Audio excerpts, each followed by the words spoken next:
The fog has once again returned to Universal Orlando, Florida for Halloween Horror Nights 2024. And as the sun was setting over City Walk, it was time to enjoy some beverages and get ready with some friends and toast to good times ahead. As we made our way to the entranceway archway, excitement rushed the crowd. If you would like to see the opening ceremony, well, I would recommend coming about an hour before the event starts. We were there about an hour early and people were already crowded around the front gate, and it was very hard to see the opening ceremony, but we were soon inside the front gate and got a front row viewing of the two new icons, Sinister and Surreal.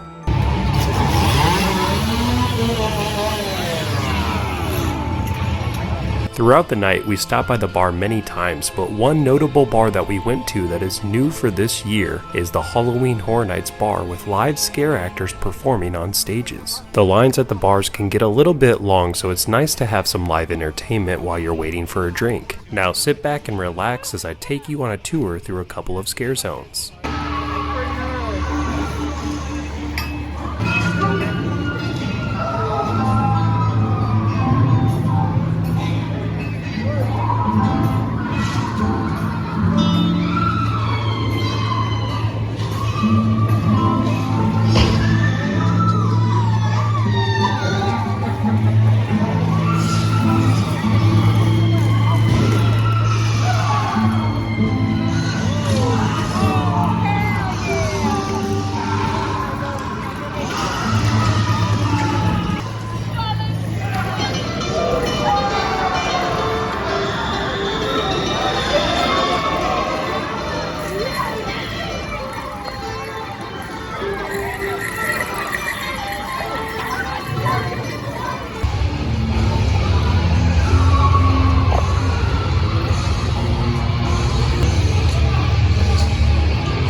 Pictures of him and help him!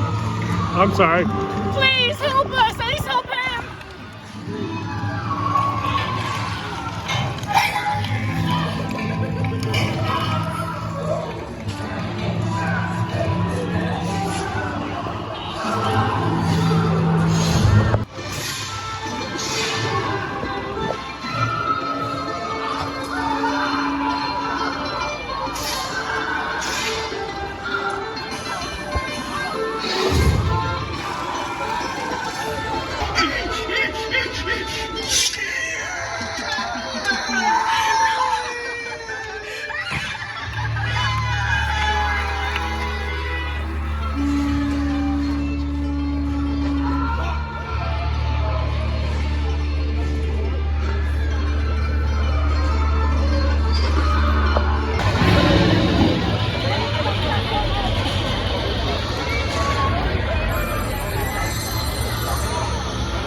Slaughter Cinema 2 is a sequel to the fan favorite house from 2018 titled Slaughter Cinema. This house was by far the longest wait time we had all night for any house that we did, and the theming of this house is exactly as it was in 2018, B horror movies, meaning that you're living through horrible horror movies. The trailers for the movies that you're about to experience are being played on the big screen at the drive-in theater, and you can see it throughout the queue, which is definitely a bonus if you ask me.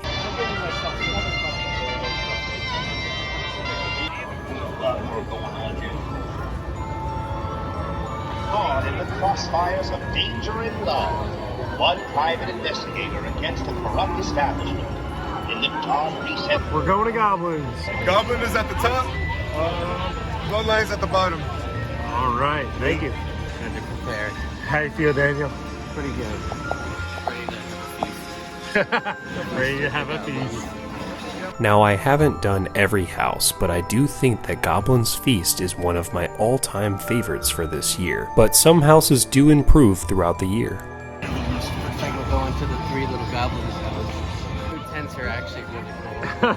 I'm also the queue line seems Wow, holy cow. Goblin's Feast and Monsters Eternal Bloodlines are actually two new tents for this year, and the facades look fantastic. The overall theming and story is so much fun and so fantastic inside Goblin's Feast, and Universal Bloodlines is a pretty good house, although when we went through it, not very many scare actors were inside, so I think that this house will improve throughout the year. Both the outside facade and inside set pieces, props, and costumes are fantastic. You're gonna love Goblin's Feast. The Ghostbusters house was fun, entertaining, and it was not very scary, so this is definitely an easy house to do if you're pretty scared of Halloween Horror Nights. We also did Insidious, which was very scary, but they were having some audio issues, so it was not as scary as it could be. I can only imagine how much more scary it will be once the audio is fixed. Last but not least, we have